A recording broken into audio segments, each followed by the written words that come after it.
야고보서 3장 13절에서 18절입니다. 야고보서 3장 13절에서 18절 말씀입니다. 너희 중에 지혜와 총명이 있는 자가 누구냐? 그는 선행으로 말미암아 지혜의 온유함으로 그 행함을 보일지니라. 그러나 너희 마음속에 독한 시기와 다툼이 있으면 자랑하지 말라. 진리를 거슬러 거짓말하지 말라. 이러한 지혜는 위로부터 내려온 것이 아니요 땅 위의 것이요 정욕의 것이요 귀신의 것이니 시기와 다툼이 있는 곳에는 혼란과 모든 악한 일이 있음이라. 오직 위로부터 난 지혜는 첫째 성결하고 다음에 화평하고 관용하고 양순하며 긍휼과 선한 열매가 가득하고 편견과 거짓이 없나니 화평하게 하는 자들은 화평으로 심어 의의 열매를 거두느니라. 아멘. 교회 안에는 많은 사람들이 있고요. 그 사람들이 행하는 많은 행동들이 있습니다. 헌금을 내는 행위, 그리고 교사로서 헌신하고 봉사하는 행위, 특별히 찬양대나 찬양팀으로 섬기는 행위, 그리고 중직을 가지고 중직자로서 교회를 섬기는 행위 등 참 많은 행동들이 교회를 이루고 교회 안에 내재되어 있고, 그 일들이 일어나면서 교회는 수레바퀴가 굴러가는 것처럼 잘 굴러가고 있습니다. 근데 진짜 그 모든 행동들이 야고보 사도가 이야기하는 것처럼 믿음의 행함이고 정말 하나님께서 원하시고 인정하시는 그런 행동이냐 라는 질문을 지금 이 시점에서 우리 스스로에게 한번 던져볼 필요가 있는 것 같아요. 헌금을 하는 행위 다 똑같습니다. 그죠? 성경에도 보면 부자가 낸 헌금과 가난한 과부가 낸 헌금, 그 헌금을 예수께서 비교하시면서 결국은 가난한 과부가 낸 두렙돈이 정말로 참된 헌금의 행위다 라는 말씀을 하셨고요. 이웃을 돕는 행위도 있기는 있습니다. 많지는 않지만 구제의 행위나 그리고 이웃을 돌아보고 그들을 섬기는 행위가 있기는 있지만, 그 행위가 과연 하나님께서 기뻐하시고 하나님께서 용인하시는 행위냐 라는 질문을 우리 스스로에게 던져보면 이런 행위는 그렇고 저런 행위는 그렇다라고 답을 드릴 수밖에 없을 것 같아요. 교회 안에 있다고 해서 그 안에 이루어지는 모든 행위들이 하나님께서 기뻐하시고 하나님의 뜻대로 이루어지는 행위다 라고 말씀을 드릴 수는 없다라고 한 번 더 강조하고 싶습니다. 오늘 본문에 보시면 13절에 너희 중에 지혜와 총명이 있는 자가 누구냐? 행함은 있는데 그 행함이 지혜와 총명, 즉 우리가 오늘 본문에 등장하는 17절에 위로부터 난 지혜로서 행하는 사람이 누구냐라고 질문을 합니다. 결국 이 지혜로운 행위, 그러니까 하나님의 말씀을 듣고 순종하는 행위를 하는데 그 행위를 이끌어가는 동인이 과연 위로부터 난 것이냐 아니면 밑에 나와 있는 것처럼 땅 위의 것이냐 정욕의 것이냐 라고 야고보 사도도 질문을 하고 있거든요. 그는 선행으로 말미암아 지혜의 온유함으로 그 행함을 보인다라고 이야기를 하는데, 이 본문은 참 번역하기가 좀 어려워요. 일반적으로 읽어보면 이게 무슨 말일까라고 생각을 하는데, 현대어 성경, 조금 의역이 되긴 했지만 현대어 성경을 읽어 드릴게요. 만일 여러분이 꾸준히 선행을 베풀면서도 자신이 그 선행을 자랑하지 않는다면 여러분은 참으로 지혜 있는 사람이다. 결국 위로부터 난 지혜로 이런 선행을 행하는 사람은 첫째로 꾸준하고 두 번째로 자랑하지 않는다라는 거죠.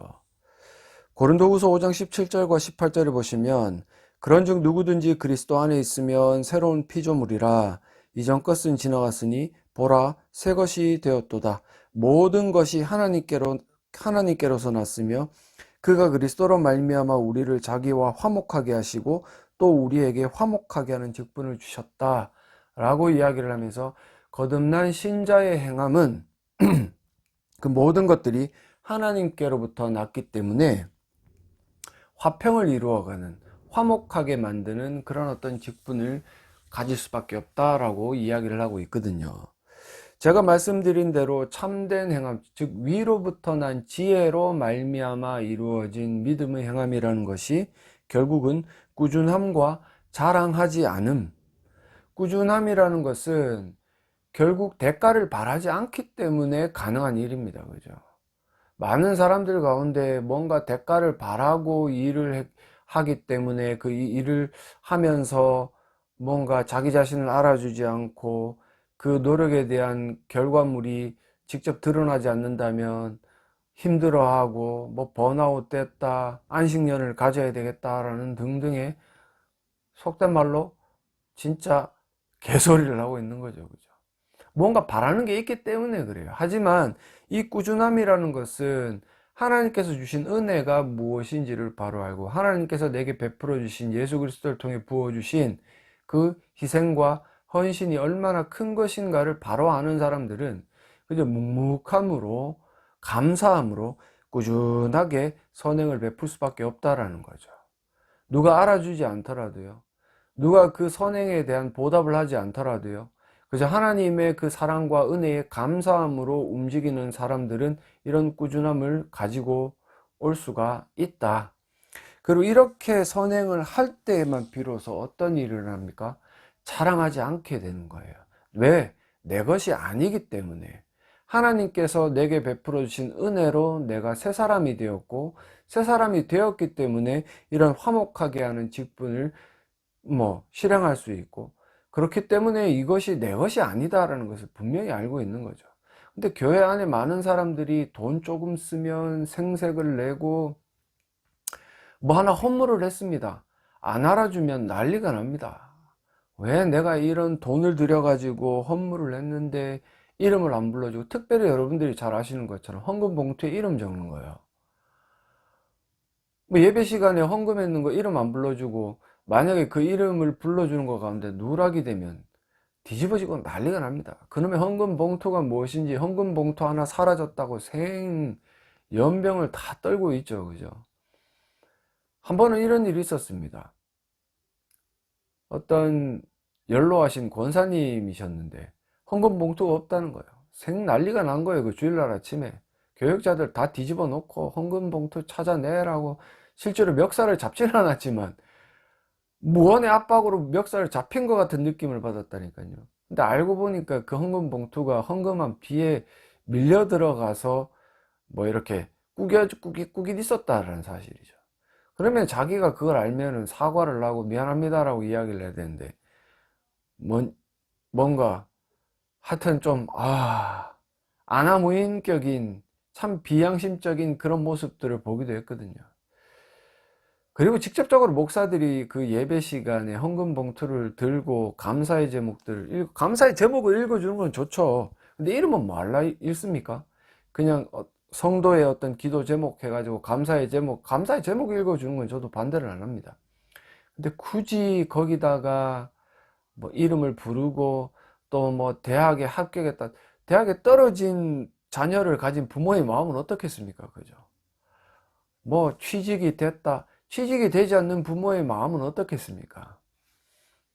이런 모든 것들이 그 행하는 사람의 자랑거리로 만들어주고 그 사람들의 마음을 뿌듯하게 만들어주기 위한 하나의 교묘한 술책일 뿐이다. 그래야 또 하거든요. 실질적으로 감사헌금 했는데 이름도 안 불리고 감사 제목도 안 읽어주면 그 다음부터 그 사람 감사헌금 하겠습니까? 11초도 안 하는 판인데 감사헌금 하겠어요? 우리가 알고 있는 이 많은 교회의 행동들 가운데, 행함 가운데, 믿음 행함 가운데 올바른 것들은 두 가지의 조건을 갖춰야 된다. 방금 읽어드렸던 것처럼 꾸준한 지속성이 있어야 되고 자랑하지 않는 겸손함이 있어야 된다. 제가 서두에 말씀을 드렸던 것처럼 하나님의 은혜 앞에 정말 겸손하게 무릎 꿇는 사람들은 꾸준할 수밖에 없죠. 왜? 그 말씀에 순종하는 것들을 너무 기뻐하니까. 그리고 그 기뻐하는 행동들이 결국은 하나님의 은혜로부터 비롯된 것을 알기 때문에, 자신의 것이 아닌 것을 알기 때문에 자랑할 필요성을 느끼지 못하는 거죠. 남들이 알아주든지 안 알아주든지 자랑할 필요도 없고 그저 겸손하게 묵묵함으로 그런 일들을 행해 나간다라는 사실입니다. 근데 제가 조금 전에 고린도 후서의 말씀을 읽어드렸는데, 이런 하나님께로부터 난 지혜는 결국 화목하게 하는 직분이 있다.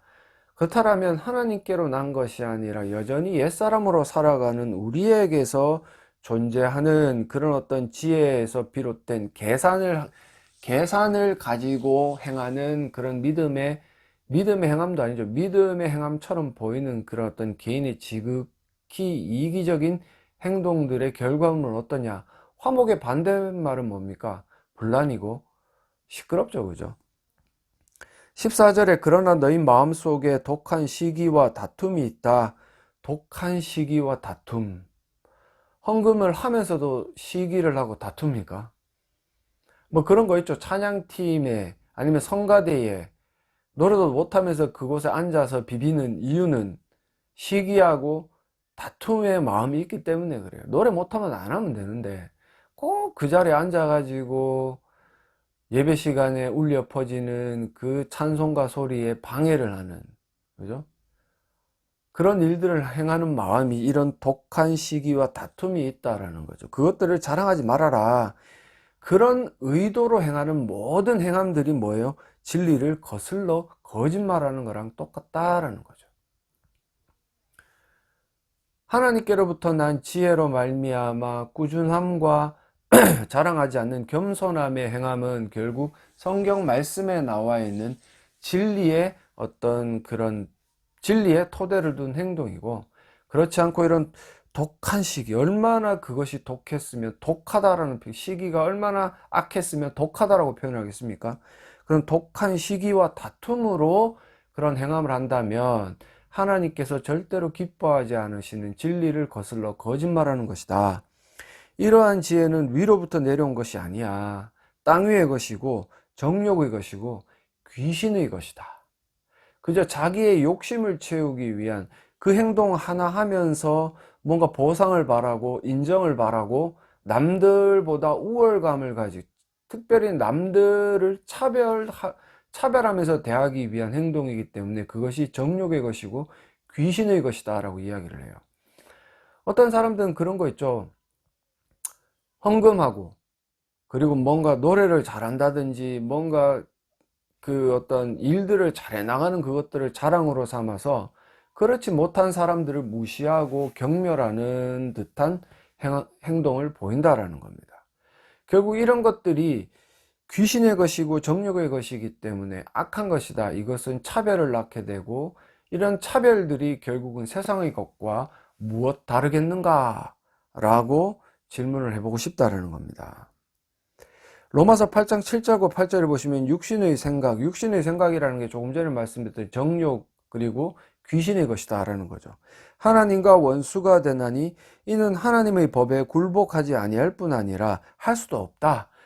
원칙 자체가 귀신의 것은 정욕의 것은 원칙 자체가 자기중심성을 가지고 있기 때문에 자기를 만족시키고 하나님도 없는 듯한 행동을 하는 겁니다. 그래서 육신에 있는 자들은 하나님을 기쁘시게 할 수가 없다.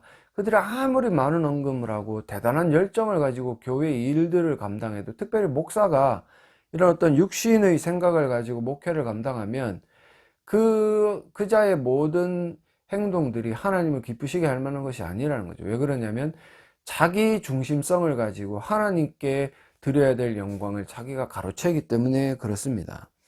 그래서 이런 어떤 14절과 16절에 나와 있는 진리를 거스르는 이런 땅 위의 것, 정욕의 것, 귀신의 것을 가지고 시기와 다툼, 화목의 반대말이 분란이라고 있지만 성경에는 시기와 다툼이라고 표현을 하고 또 이런 곳에는 혼란과 모든 악한 일이 있다. 어떻게 교회 안에서 교회의 일들을 감당하는데 혼란과 모든 악한 일이 있을 수 있겠습니까? 보통 사람들은 그게 불가능하다라고 생각을 하기 때문에 교회 안에서 이루어지는 모든 일들을 선하고 거룩하다라고 착각을 하는데 야고보 사도가 뭐라고 이야기를 해요? 교회 안에 있어도 이런 시기와 다툼이 있는 곳에는 혼란과 모든 악한 일이 있다라고 분명히 못 박아 이야기를 합니다. 우리가 흔히 이야기하는 저 교회 건물을 갖다가 하나님의 예수 그리스도의 몸된 교회라고 착각하시는 분들이 있는데 그건 그냥 건물일 뿐입니다. 건물일 뿐이기 때문에 그 안에 있는 모든 사람들이 구원을 받았고 하나님의 백성으로 선하고 거룩한 일만 행한다? 이건 거짓말인 거죠. 그죠? 다만 이것을 아는 어떤 교회 안의 모든 구성원들이 스스로를 뭐 절제하고 스스로 주의하는 그런 모습들을 보인다면 선하고 거룩한 믿음의 행함들이 늘어나겠지만 100%인 것은 없다. 그것이 무슨 교회라는 이름을 가지고 있는 건물 안에 있다고 해서 100%의 선하고 거룩한 일이다라는 착각은 이제는 버리셔야 돼요. 그래서 이런 어떤 시기와 다툼, 혼란과 모든 악한 일을 행하는 자들의 특징이 뭐냐면 계산을 한다라는 거죠.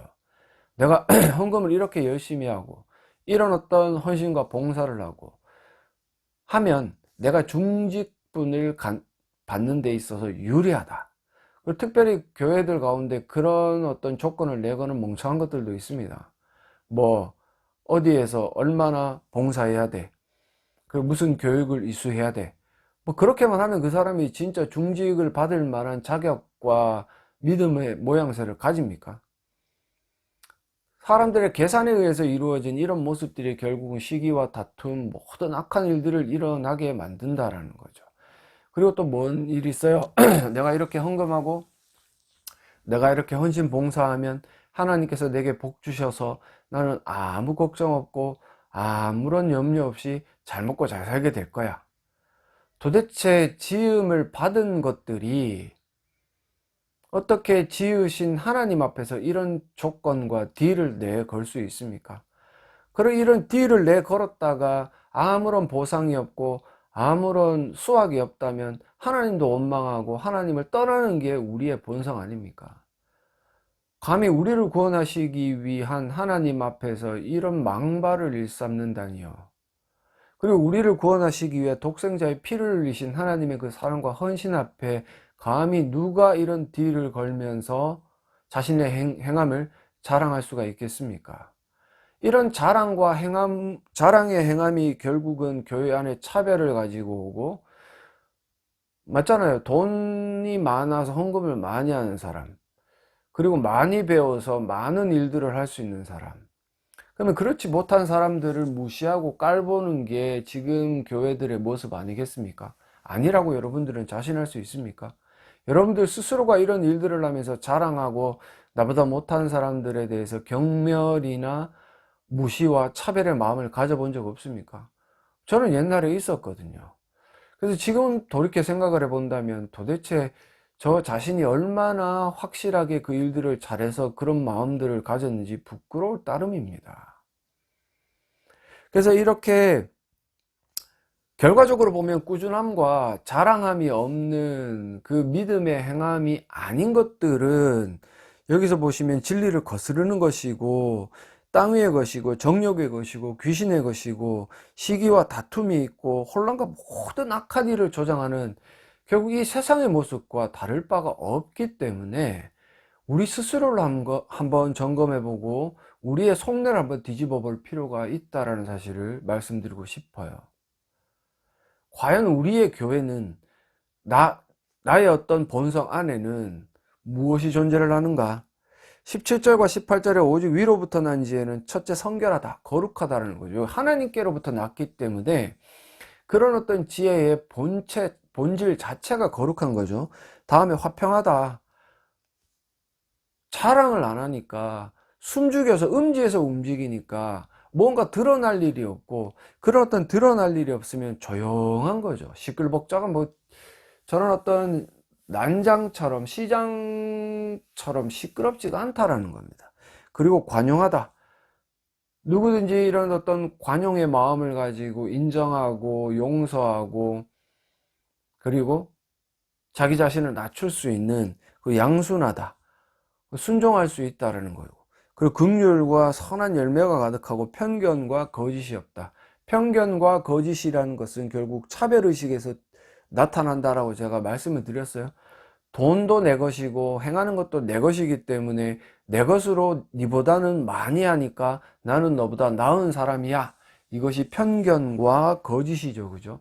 그런데 위로부터 난 지혜로, 즉 거듭난 자가 믿음의 행함을 하면 13절에 나와 있는 것처럼 꾸준히 행하고 지속성을 가지고 행하고 자랑함이 없기 때문에 성결하고 화평하고 관용하고 양순하며 긍휼과 선한 열매가 가득하고 편견과 거짓이 없다. 모두 동등하고 공평하게 바라보기 때문에 그렇습니다. 그 18절에 화평하게 하는 자들은 화평으로 심어 의의 열매를 거둔다라고 분명히 모슬바가 이야기를 하는 거죠. 교회가 시끄럽습니까? 조용한 척 하겠죠, 그죠? 따지고 보면 여러 가지 시끄러운 일들이 매주 발생을 합니다. 요새는 뭐 코로나 때문에 조금 덜 하겠죠, 그죠? 근데 예전에 제가 코로나가 있기 전에 교회에서 사역을 할 때는 매주 일이 터져요. 매주 일이 터져. 물론 쉬쉬하니까 그게 겉으로 드러나지는 않지만 사역을 하는 입장에서 보면 미칩니다. 매주 일이 터져요. 누가 섭섭하기 잘 들려, 그죠? 섭섭하다. 교회 안 나온다. 그럼 또 신방 가야 됩니다. 듣고 보면 별일도 아니에요. 지가 잘못 해놓고 섭섭하게 들어놓고 교회 안 나온답니다. 그럼 저 같으면 안 갑니다. 오지 마라 그럽니다. 죄송한 말씀이지만. 섭섭마귀가 들 정도의 그런 어떤 죄악된 마음을 가지고 있다라면 그 사람은 정말 교회에서 이런 어떤 화평을 이루어낼 만한 직분이 없고, 그런 직분이 없다면 그 사람을 성도라고 부를 수는 없거든요. 제가 조금 전에 말씀을 드렸던 것처럼 교회 안에 분란이 일어나는 일들 가운데 또 하나가 뭐냐면 자랑질입니다. 자랑질. 뭐 하나 해놓으면 꼭 그렇게 자랑질을 해요. 그러면서 남들 깔보고 무시하죠. 근데 예수님은 마태복음 6장 3절과 4절에 너는 구제할 때 오른손이 하는 것을 왼손이 모르게 하여 내 구제함을 은밀하게 하라. 은밀한 중에 보시는 너희 아버지께서 갚으시리라. 예수님이 이렇게 말씀을 하셨는데도 불구하고 그렇게 자랑질을 해댑니다. 그럼 그 자랑질을 듣고 있는 누군가는 섭섭마귀가 들죠. 섭섭마귀가 들어 섭섭하고 하나님 원망하게 되죠. 자는 저래 돈을 많이 주셔가지고 저렇게 하는데 나는 왜 돈도 없어서 이런 것도 못하게 하나님은 나를 차별하게 대하십니까? 그게 하나님께서 차별하신 겁니까? 하나님의 그 공평함과 우리를 대하시는 동등함은 예수 그리스도를 우리에게 주셨음에서 모두 다 이미 드러났습니다. 돈을 많이 벌고 적게 벌고 일을 많이 하고 적게 하는 것은 그 사람이 가진 개개인의 성향과 노력과 어떤 것들에 기인하는 거지, 하나님께서 그것을 조장하셔 가지고 너는 돈 많이 벌어, 너는 돈 적게 벌어, 이렇게 하시지는 않거든요. 결국은 이런 모든 아래의 것들, 땅 위의 것들, 뭐 정욕의 것들, 귀신의 것들을 가지고 있는 사람들이 그 사람들이 가장 쉽게 들어가는 귀신이 섭섭마귀고, 이 섭섭마귀는 참으로 답이 안 나오는 분란을 조정하고 시끄럽고 막 독한 시기와 다툼을 가지게 만드는 그런 모습들을 보여준다는 사실이죠. 그래서 오늘 본문에 등장하는 것처럼 여러분들이 분명히 깨달으셔야 되는 것은 내 행동을 점검을 할 때 꾸준한 것이냐, 지속성이 있는 것이냐, 그리고 자랑하지 않고 있느냐. 자랑하지 않고, 아니 누가 알아봐 주지 않고 그 행위에 대한 대가가 없더라도 내가 정말 감사한 마음이 계속 유지가 되어서 그 일들을 지속적으로 행할 수 있느냐. 그렇다면 그 사람은 위로부터 난 지혜로 화목하게 하는 직분으로 화평으로 심어 의의 열매를 거두는 사람이다. 그렇지 않고 뭐 작은 행위라도 하나 하면 자랑해야 되고 내 마음에 들지 않으면 안 하고 마음에 들어야 하는 그런 어떤 불규칙적인 모습들을 보이고 있다면 여러분들의 마음속에 이런, 죄송한 말씀이지만 독한 시기와 다툼이 있지 않는가. 그리고 내가 그렇게 행하는 모든 행위가 진리를 거슬러 행하는 행위다. 그것들은 귀신의 것이다. 그런 것들이 있는 곳에는 모든 악한 일이 있다 라는 것을 깨달으셔야 합니다. 모든 행동들이 겉으로 보기에는 거룩한 것처럼 보이고 하나님의 영광을 위해 행하는 것처럼 보이기도 합니다. 하지만 분명히 아셔야 되는 것은 오늘 본문에서 말씀을 드렸던 것처럼 이것이 진짜냐 가짜냐라는 것은 위로부터 난 지혜로 꾸준하게 지속성을 가지고 아무런 대가를 바라지 않는 겸손한 마음으로 행하는 것이냐라는 것이에요. 그래서 우리가 이런 어떤 지표들이 던져졌죠, 그죠? 기준들이 이렇게 말씀을 통해 던져졌습니다. 이 말씀을 듣고 야고보서가 그렇게 듣기 좋은 본문은 아닙니다. 듣기 좋은 본문이 아니라서 무시를 할 것이냐, 아니면 자기 자신에게 적용해서 내가 이 기준 미달인 것 같아, 아니 기준 미달이야 라고 생각을 했을 때 정말 하나님 앞에 엎드려 기도하고 눈물로써 간구할 수 있는 자세를 가지느냐, 이게 굉장히 중요한 것이거든요. 그래서 오늘 이 본문의 말씀대로 여러분들이 여러분들 행동 스스로를 점검해서, 겉으로 보기에는 믿음의 행동처럼 비슷해 보이지만 그것들의 어떤 동기와 내면에 있는 기본이 무엇인가를 철저히 파악하셔서 차라리 하지 않는 게 오히려 더 낫지 않겠습니까? 내가 위로부터 난 지혜를 가질 때까지 안 하는 게 오히려 더 내 마음의 평안을 위해서는 좋을 것 같다는 생각을 하거든요. 그래서 이것들을 하나하나 고쳐 나가시면서 절대로 속지 마십시오. 내가 헌금하고 내가 봉사한다고 해서 그것들이 내 믿음의 행위라고 속으시면 안 돼요. 여러분들 자신에게 속으시면 안 돼요. 속는 순간 여러분들은 그대로 사시다가 지옥으로 퐁당 빠져버릴 겁니다. 대신에 여러분들을 점검하시고 여러분들 스스로를, 여러분들 자신을 불신하는, 늘 불신해서 점검할 수 있는 자세를 가지셔서 이런 지속성과 자랑하지 않는 겸손함으로 하나님께 영광을 올려드리는 그런 행함을 가지셨으면 좋겠습니다. 그런 행함이 차고 넘칠 때 결국은 의의 열매가 가득한 교회, 건강한 교회가 되어서 이 세상 가운데 하나님의 영광을 드러낼 줄 저는 믿고 있습니다. 그래서 여러분들이 이런 어떤 행함을 점검하셔서 가지심으로 교회를 건강하게 만드시고 여러분들 스스로도 하나님의 영광을 드러내시는 귀한 교회와 주의 권속들 되시기를 간절히 소망합니다.